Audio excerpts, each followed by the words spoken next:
Geminis, June is your birthday season, and there are some massive positive changes coming our way astrologically that are going to affect you in specific ways. So in today's video, let's dive into your complete June of 2025 horoscope.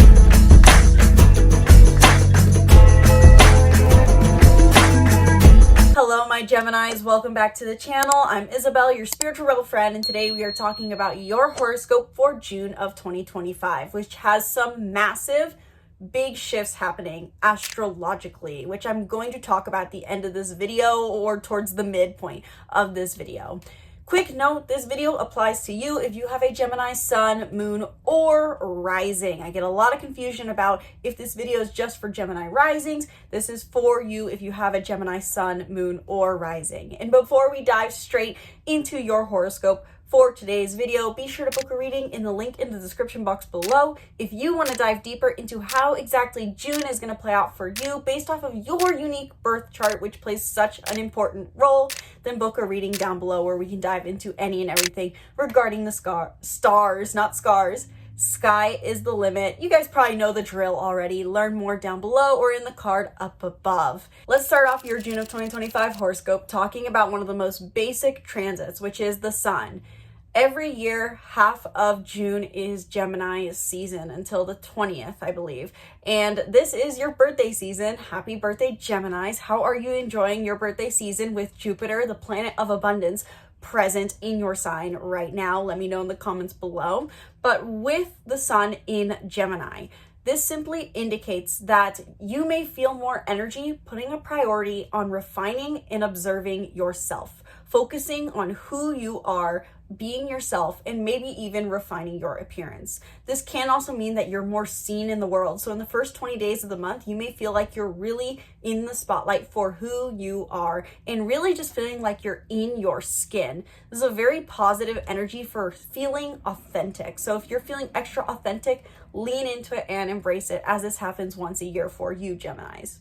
Then from the 20th onward, we will have the sun in Cancer. The summer solstice on the 20th kicks off Cancer season, which puts a focus for you on nurturing your self-worth and nurturing your money. From the 20th to the end of the month, you may feel like you want to prioritize your spending and making sure that you're spending on things that bring you emotional fulfillment, as this is Cancer energy. So Cancer brings a focus for us all to nurture ourselves and nurture our emotions. But for you, this is about nurturing your self-worth, nurturing your emotions for self-worth, and nurturing your finances. Per usual, we will have a full moon and a new moon this month. The full moon first, kicking off on June 11th, I believe, but present from the 8th through the 14th, as there's always a shadow period.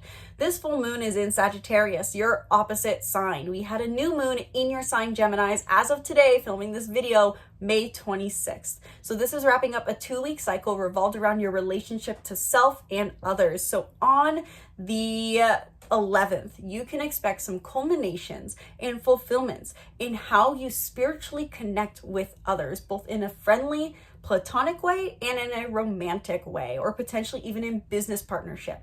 This is bringing fulfillment to your connections and specifically how you find exploration, adventure, and sharing your ideals and finding meaning in your relationships. You may have felt like you're really seen for who you are, you're in the spotlight, you're authentic, but now you're finding a deeper, passionate connection with others around the 11th. So very, very positive for your love life. If you're looking for changes in your love life, the full moon in Sagittarius is a time to receive those. And I'll have a video coming out about the full moon in Sagittarius. So turn on post notifications and stay tuned for that video. Then on the 25th, the new moon will peak in the sign of Cancer. Again, present from the 22nd through the 28th, as there is a shadow period. And the new moon in Cancer is a time to initiate a new intention or take action to make change so that you can nurture yourself emotionally more with your finances. This is an interesting combination for you to have, Gemini sun, moon, and rising, where basically the way for you to emotionally fulfill yourself the most is to maintain your self-sufficiency. And so you may be getting greater realization around this time of the new moon on what exactly you need to start changing to feel more self-sufficient for the sake of emotional harmony with yourself. The new moon in Cancer could be a time where you're simply sticking to a budget, or it could be a time where you're realizing certain boundaries that you need to set, whether that's financial boundaries or emotional boundaries with others, so that you can maintain your emotional harmony. Now, Gemini, Sun, Moon, and Rising, I'm curious to hear if you guys have been feeling like you're on your mental A game since around the 25th of May, because Mercury, your planetary ruler, has been in your sign. Whenever a planet's in its home sign, it's accentuated for us all, but especially accentuated for that sign. And so an equivalent example would be if Mars is in Aries, Aries, Sun, Moon, and Rising feels this heavily. Or if we have a new moon in Cancer, Cancer, Sun, Moon, and Rising feels this heavily. So Mercury is in Cancer for the first 9 days of the month. And so you are on your mental rapid fire A game, feeling clarity, feeling clear, feeling extra communicative, feeling like you can think faster and express yourself authentically with more ease. As this is your first house, this is all about how you express yourself. So if you're wanting to be more seen in the world, express who you are, the first 9 days of the month with Mercury and Gemini is a great time to utilize this, especially on the 8th, you may be expanding your ability to express yourself from more of a spiritually wise place, because on the 8th, Mercury will conjunct Jupiter and Gemini in 29 degrees before they both go into the sign of Cancer. More on Jupiter and Cancer in a minute, because this is the big one. On the note of Mercury being conjunct Jupiter in Gemini, this is a day where you can feel massive expansion in your mental clarity that brings deep spiritual insights, simply put. This could also, simply put, expand your communicative reach, how many people you talk to. I picture this could be, let's say you're a Gemini out there who makes a lot of TikToks and you're sharing your personal story or personal opinions on this TikTok. You could suddenly get a TikTok that gets a lot of views. In another setting, this could be, wow, I really feel really seen in the world around me for how I speak. People seem to be paying extra attention to the words I say, and this gives me a mental breakthrough on the limitations that I can now release. This is a deeply spiritual day for you, and it really brings you in more alignment with your authentic self and how you express this to the world. Then from June 9th to the 26th, Mercury will be in Cancer, putting your focus on managing your finances, getting your budget in line, and cultivating your self-sufficiency. I would recommend potentially from the 9th to the 26th, Gemini, Sun, Moon, and Risings, to prioritize emotional regulation, meaning how do you check in with your emotions every day? I know you're an air sign. You don't want to necessarily check in with your emotions all the time, but maybe you have a water moon there, or a water placement, or a Cancer placement that is calling you to check in with your emotions. This can bring you more self-stability. This also may be a time for you to want to put more of a priority on managing your budget, managing your finances, and grow your finances as well. So if you feel that call, know it's because Mercury's in Cancer, accentuating your mental energy with your self-sufficiency. Then we finish out the month finally, June 26th onward, Mercury is in Leo, in your 3rd house, meaning that after you take this internal journey from the 9th to the 26th to focus on your emotional regulation and focus on your self-worth and self-sufficiency, you're going to want to be splayed back out in the world after being very reclusive potentially and feeling very seen by your daily network. You'll want to likely speak with more courage and confidence, and speaking with courage, confidence, and being bold and assertive can be very rewarding. But remembering to take things with a grain of salt, because Leo can sometimes make us prideful with our words. Now, unfortunately, I'm starting to run short on time, so I'm going to make these a little more brief without hopefully missing any important information for you guys, because I want to make sure that you are clear on what to expect in June of 2025. Venus does not do much transiting in the month of June. It's going to be in Aries in the first 6 days of the month, and then in Taurus. Wherever Venus transits, this is where we can find extra love for life, and maybe even find some movement in our love life. And so with Venus being in Aries, which for you is in your 11th house, you may find love through your community, or a love for life through focusing on your community. This could also mean love through purpose-driven projects, or a love for life through your purpose-driven projects. You're finding the value in your meaning in life. You're finding value in your individual purpose. And so focusing on your individual purpose and being seen for that can be very valuable.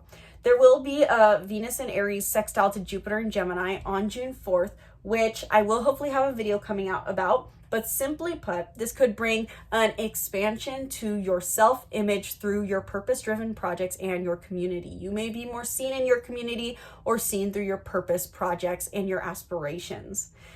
And then when Venus enters Taurus on June 6th and stays in the sign of Taurus for the rest of the month in its home sign, Venus rules over Taurus, you will likely feel a bit of value in making time for introspection for the sake of comfort and stability. So maybe noting if you feel like you need more time to journal and indulge in these more self-care practices. You may feel called to meditate and find more enjoyment in meditating. These could be things that you focus on with Venus and Taurus. Mars transits tell you, Gemini, where you can best channel your physical efforts and energy. And so in the first 17 days of the month, Mars will still be in Leo, wrapping up the storyline that has been playing out since November 3rd when Mars first entered Leo. With Mars and Leo in your third house, you are physically taking action in your daily network or with your communications. I wouldn't be surprised if there are Geminis out there who are either reading a book that they've been working on, learning a course, doing a workshop, some sort of mastermind, doing some form of education, either teaching or learning. And you could be wrapping this up in the first 17 days of the month.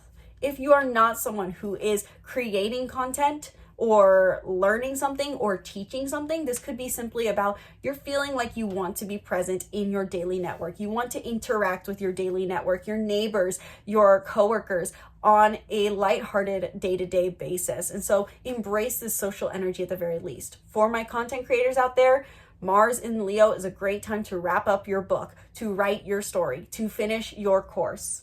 And then June 15th, Uranus and Taurus will square Mars and Leo. All I'm going to simply say is there may be unexpected friction or unexpected psychological changes coming up on this day that may feel stressful. All I'm going to say with that is be patient because I'll have a video coming out about it.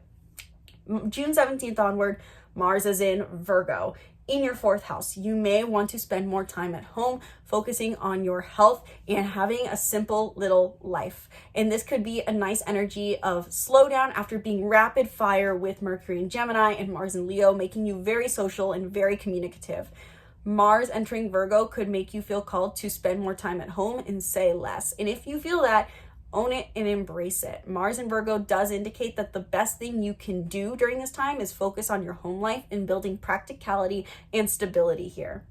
Mars in Virgo will also form a sextile to Jupiter in Cancer on June 23rd. And this will be an extremely positive event that can be really good for your finances and your home life. If you've been wanting to change your home and change where you live or who you live with, you could have a financial expansion on this day that helps you understand how you can move toward the home and financial situation that you desire. Jupiter is at the beginning of its transit. And so with that in mind, I don't know why I have 28 degrees written down for Jupiter sextile. That's just confusing me right now. Now I'm questioning if I wrote something wrong.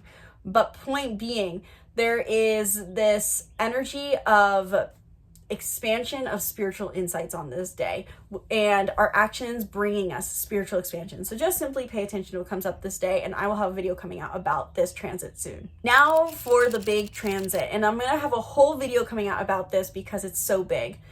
Jupiter enters Cancer on June 9th, which Geminis, you've had Jupiter in your sector of the sky since May of 2024, and this has been expanding your spiritual wisdom of understanding who you are, expanding who you are, expanding the material reward you get for who you are, and expanding your reach of who you are, and expanding your idea of who you are.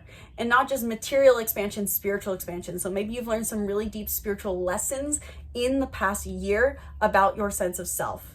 When Jupiter enters Cancer, you enter another phase of your life where you're going to be expanding your finances and specifically how your finances nurture yourself emotionally. This is about learning to spend on the things that make you feel good and having more money to spend on the things that make you feel good. So you can expect your bank account to be expanding over the entire period that Jupiter will be in Cancer, but this kicks off in June. It's extremely exciting. Before June 9th, when Jupiter's in Gemini, you're wrapping up any final philosophies that have changed your perception of yourself and embodying the spiritual lessons you've learned over the last year. There will be 2 squares to Jupiter in Cancer squaring Aries energy, both Saturn and Neptune. And simply put, I'm going to say restrictive feelings. That's what squares do. They make us feel conflicted. I will have a video coming out about this, but note that you may, through the 15th to the 18th, feel a bit confused in what you want with your self-worth and finances and how this aligns with your sense of purpose. And you may feel like your purpose takes you in one direction that maybe is not financially stable but feels good, but then at the same time you want to spend more time at home and spend on what feels good. It can feel like there's a conflict of interest. Be patient with this square, and I'll have a video coming out about it for deeper guidance. June 24th, the Sun conjuncts Jupiter in Cancer, nurturing your finances, nurturing your well-being, nurturing your emotional well-being through your finances. So a very, very positive day. And last, but certainly not the least, simply put as your last final notes for June 2025 astrology, Saturn stays in Aries direct, Neptune stays in Aries direct, Uranus stays in Taurus direct, and Pluto stays retrograde in Aquarius. These are consistencies. I have videos talking about each of these. I have a video on Saturn. I have a video on Pluto. Check out those videos to know what these themes are. Because these are a bit more of outer planets, I would say that I don't want to say much about them because they won't be affecting you in the month of June as heavily. All I will say is that stay disciplined on your purpose. You've refined your purpose over the last 2 years and what meaningful life means to you and what meaningful work means to you and where you fit within a community. Stay disciplined to maintain what you value in your purpose that you've created over the last 2 years. And some unexpected changes may be coming up in your unconscious thought patterns. You've been really establishing greater stability with your mind. There may be changes there. Uphold ideals in your purpose, and I think that's what I'll leave it at for you guys. I won't say anything on Pluto retrograde because it's very long term. So Gemini, Sun, Moon, and Rising, let me know down in the comments below. Did this video help you prepare for the month of June of 2025? Are you excited for this very positive month ahead? How's your birthday season going? And if you want better tips on what to do with this energy, normally at the end of my videos, I cover tips for each sign on how to utilize this energy to their benefit for spiritual growth and for manifestation. But I didn't in this video because I plan on making videos for each sign covering quick tips for their sign. So subscribe to the channel and turn on post notifications if you want to stay tuned for when your tips for June come out for you, Gemini. Thank you guys so much for watching this video. I sincerely hope you enjoyed. Be sure to subscribe once again to the channel. Stay tuned for more videos and book a reading if you want to dive deeper into how June is going to play out for you. Link is in the description below and it will be in the card up above. Thank you for watching. Once again, my name is Isabel. From my heart to yours, namaste.